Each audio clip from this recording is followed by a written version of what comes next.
We'll get back to baseball shortly, but I want to dig into the Patriots.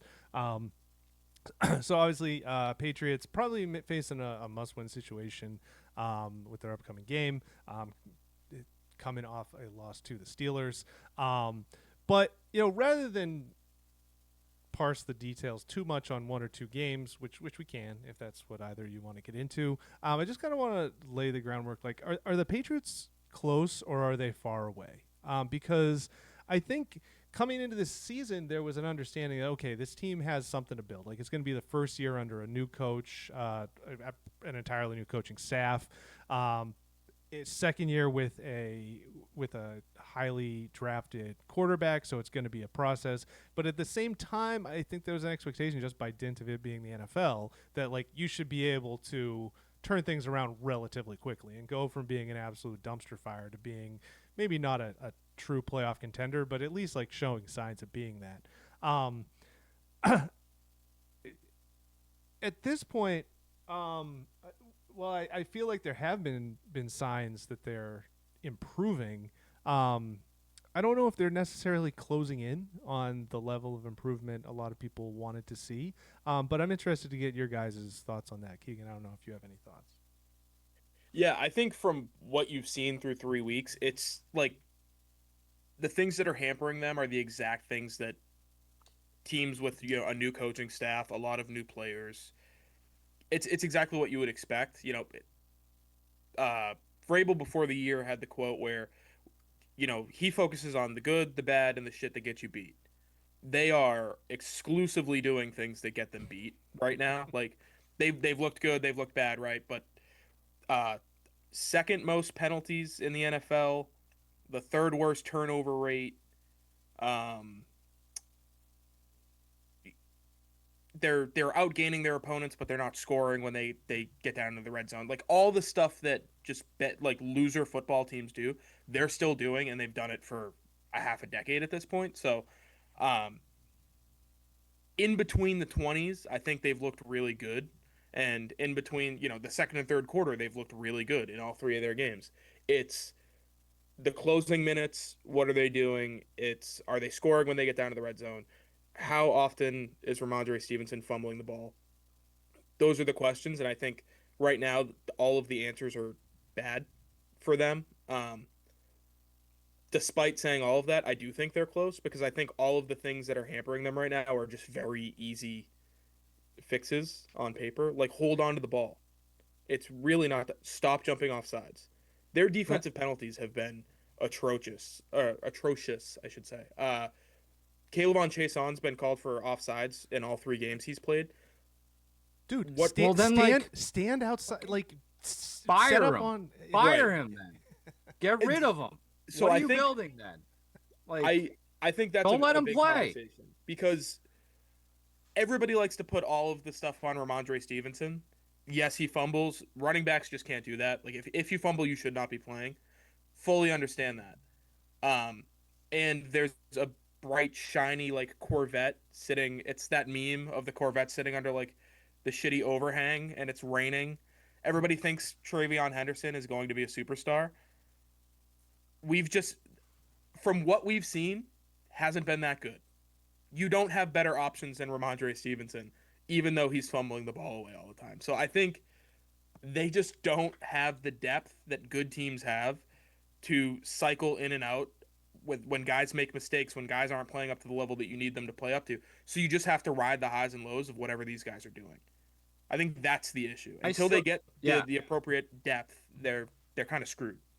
I still like Vrabel, but I'm readjusting my point of view on him by the week because like, or we need to have better conversations in the future about like the impact that coaches actually have because like things like fumbling and penalties and dumb mistakes almost always get put on the coaches Right. and like they for all intents or from by all accounts like they made a major significant improvement and upgrade in that area and they're still making the same exact mistakes so maybe like in the future when we start talking about this as it pertains to coaches, the conversation's more about the players than it ever is about the coaches. And maybe it's always been that way, but it's just far more convenient to say, the coach isn't doing, because like, how do you coach?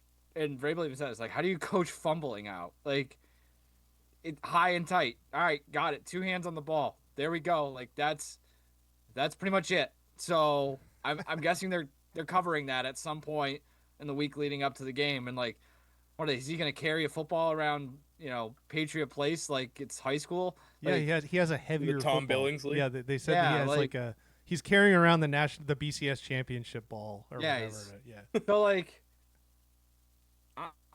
I don't know. So like, I don't know. Like, I just don't know. Like, is this a coaching thing? Is it a playing thing? If you want to talk about a guy jumping off sides every week, though, like, you're not good enough to justify sending that guy back out there. So sit his ass down and make a point. And I guess that's the only way you can really coach that sort of stuff out is like, if you aren't mentally capable of doing the job the right way or physically capable of doing it the right way, you're just not going to play until you can prove that you can. And that's the sort of standard that we're going to set here. And like, that was, I thought, the one thing that Vrabel was going to excel at that just hasn't happened. They are like arguably or maybe even objectively sloppier through 3 games of Mike Vrabel than they were the first 3 games of Gerard Mayo. So All of the numbers are worse. yeah, Like so penalties, turnovers, all that stuff. so like, Yeah. I don't know if that answers the question. I think they're. What was the question? Are they closer? Are they Are farther they closer away? or are Like, they far away? I think they're far away, and like this is. I think me overstated the impact that the coach would have, and I thought he was going to do more with less than obviously Mayo did. Clearly he didn't, and if that's the case, then they have to go through at least another cycle of off-season moves before they can get better. Therefore, they are not close. I absolutely hate Mike Vrabel for putting me in the position of being the person on the wall who's defending Josh McDaniels. Like, I hate that that's what it's come to. But, like, the outcry from a lot of people about McDaniels, I really don't have any time for at this point. Because rewatching that game, like, the offensive coordinator, like, he's scheming guys open. Like, he's scheming holes for the running backs. But, like, May has to hit the open receiver. Henderson has to find the hole, and he follow his blockers. Stevenson has to hold on to the ball. So it's like the job of the coordinator on the offensive side of the ball. I actually think offense is close in a way because like they're scheming plays to be made. They're just not making the plays. Conversely, on the defensive side, I think kind of the defense has looked better at times, even though I think the scheme has been abysmal just because the defense has better players. Like I feel like Landry, Spillane, and I would even say like Barmore at times are better than anybody that the offense has as far as playmakers. So like despite the fact that like the system itself looks like it's a disaster, at times it looks better because like at least the defense has playmakers. But then oddly, I feel like that because of that the defense is farther away because it's just been hidden by personnel. Whereas the offense, I think I just think Drake May becomes more accurate, a lot of these issues suddenly go away. I think that's really the only thing. The decision making is never gonna just no quarterback who comes in with bad decision making ever becomes a good decision maker. But so I'm not saying one day he won't make dumb decisions, but I do think one day he is gonna hit that open booty in the end zone. Like I do think he is gonna put the ball on Demario Douglas, rather than throwing behind him. So I feel like anyway, long story short, I think the offense is close, but I think the defense is farther away than it might look. I think to be fair, and this isn't in fairness, we're all just trying to figure out the answer, but like they've lost their defensive coordinator 3 different times this year, and they've got a guy taking over who wasn't good enough to cut it in New York and started out on the offensive side of the ball. So, like, when it comes to defensive play calling, it could be a disaster. We have no idea. They, like you said, they could just have good talent, and that's overcoming the, shitty play calling. But I can't imagine how brutal it's been when you have a guy trying to implement a system and he's just not there. And Vrabel's trying to do that, but he's also trying to be like the CEO, head coach. I'm with the offensive line. I'm over here. I'm over there, kind of thing. So that undoubtedly, I think, has been their biggest issue when it comes to the defense is the fact that they don't have the guy who's implementing the system actually teaching the system. It's a bunch of other people doing it. I guess part of being like a CEO is knowing when to pivot and adjust on the fly. And so Right. like if there was any time for Vrabel to take more of an active role in the defense, it's now. And so like I think they'd be okay for 3 weeks if he spent more time with the defense, especially as a guy who was like a borderline Hall of Famer as a linebacker and was a defensive coordinator at a major college football program. Um, when like you have your offensive coordinator is a borderline head coach in the NFL as it is, and like Right. he'll be fine. So like if they're not getting enough attention, if that process is slipping through the cracks on the defense, that a lot of that falls on Vrabel in my opinion because I totally get what you're saying about like being the CEO and being the guy basically overseeing everything, but sometimes you gotta in job descriptions we need somebody who can roll up their sleeves and get their hands dirty. I think it's time to roll up your sleeves and get the hands dirty at least until Williams comes back. So I think part of the defense then is a reflection of Vrabel as well. And like it is kind of strange that he is shied away from criticism of that defense and it's more about the offense at this point because I tend to agree with Ben's bigger point is that like the defense looks kind of disjointed and they've got some they did a nice job of like addressing some issues in the offseason. I think that is one place where they've made strides is going out and getting Milton Williams and Landry certainly have made them a lot better. Getting Gonzalez back will help too, but like they haven't exactly played the 2001 Rams either. So, and they won't again this week either. So I don't even know how good that defense is either. Like 47-year-old or whatever Aaron Rodgers is, the fact that they could only score 21 points last week, I think says just as much about the Steelers as it does the Patriots defense. And Yeah. maybe that's unfair on my part, but um, yeah, it's not like they've been tested through 3 weeks against really anything. Like the Dolphins at this point aren't any better than the Raiders or the Steelers. So Yeah. Once you see Gonzalez get back, I think the answer will be abundantly clear when it comes to the defense because he should, just based off the position he plays and how good he is over there, that should fix everything.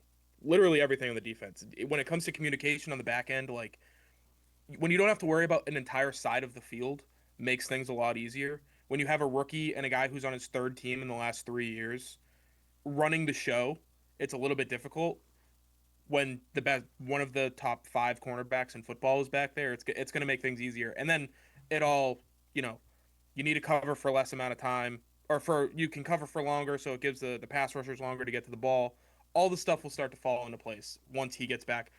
I think that's another story that's been either blown out of proportion or not talked about enough. I haven't decided yet. The Christian Gonzalez hamstring injury that's lasted 2 months. Like, come on, man. 2 months for a hamstring. I know they're tricky, but I just in no world should he miss 4 weeks and have not been placed on injured reserve. There's an issue there if he does miss this week against Carolina. Yeah, That's my it's rank. becoming one of those stories where I'm like, I want to know more. I don't know if we'll ever find out more, and then at the same time, I'm not sure if there is more to learn because it is such a weird thing. It's like, wait, something has to be going on, but like, who's going to look into it? And maybe someone has looked into it, and it is nothing, and it's just like a weird situation where he's out for 2 months with a strained hamstring. But it is just a very like, it's just weird. Yeah. To with a I don't know. It's weird, and I You don't know if we'll you ever know. can't Yeah, you can't approach it this way anymore, but if it were, 20 years ago, old, old school football coach, it would be like, are you hurt or are you injured? What is the deal here? Is it just a you having crappy pain tolerance? Like, are you a little bit of a whiny baby about it? And if they could have that conversation, he's like, yes, I don't like the way it feels and I refuse to play. And you could just get it all out of the table. I think it would be a lot easier. I just don't think you can approach things that way anymore. I think everything has to be nuanced. Everybody has to believe everything at face value. So the communication, there's an issue clearly there because one side wants to ask a question, but they're not willing to ask it, and the other side doesn't want to give any answers other than kind of baseline. Yeah, I'm feeling fine, still not ready, whatever it is. Add it to the list then. Like, it's a whole nother thing. Like, Team's a disaster. Yeah. The Kraft But, brother lost the mayoral candidate. I was just looking at it though, like the next 2 months, Carolina, Buffalo, New Orleans, Tennessee, Cleveland, Atlanta, Tampa, Jets, Bengals without Burrow, Giants. Bad Like, football teams. yeah, they're gonna be. I don't know. They'll look a lot Cleveland better. looked pretty good on Sunday, Mike. Yeah, they did. They're good. That They're like, defense is. I'm just yeah, calling it. they have a. I saw something going around. I know you're whatever, but by the way, like, I never said the Packers were gonna go undefeated. Like, Yes. oh yeah, but like a week 3 loss against a really good defense on the road is not the end of the world. Although like the internet circles in which I run, you would think it is. Like people are freaking out. But I saw some crazy stat where it's like the Bengals under Stefanski have an insane record against winning Yeah. teams at home. It's a very, very strange stat but like my thought is like they've always had a good defense and teams overlook them. So that's where that comes in. But The yeah. only teams with better home records against winning teams are the Buffalo Bills and the Kansas City Chiefs. Right. That's going to be an absolute rock fight. October 26th at Gillette. That's got to be a 1 o'clock game. Oh, that's just. I bet you it's going to rain. Yeah. It's going to suck. It's gonna be like Dylan Gabriel too. He'll Yeah. have earned the starting job at that point. One last just so we can all laugh. The video of the left tackle getting beat so badly that he had no other choice but to yell, "Jordan, Yeah. run!" because Myles Garrett beat him off the line like quick 2-step and was just at the quarterback. So he just screamed, "Jordan, run away!" Funniest football clip in the last like 5 years. And then Myles Garrett making fun of him for it on the sideline, being like, the tackle just yelled at the quarterback, told him to run away. Yeah. They're like down like their third string off. It's not bad. And he's also an alien. Like, Yeah. I saw another tweet. It was like, I can't believe people will argue that TJ Watt's better than whatever the hell this is. And it's just a video of him being a monster. It's best player in football. It's not even close. Ooh.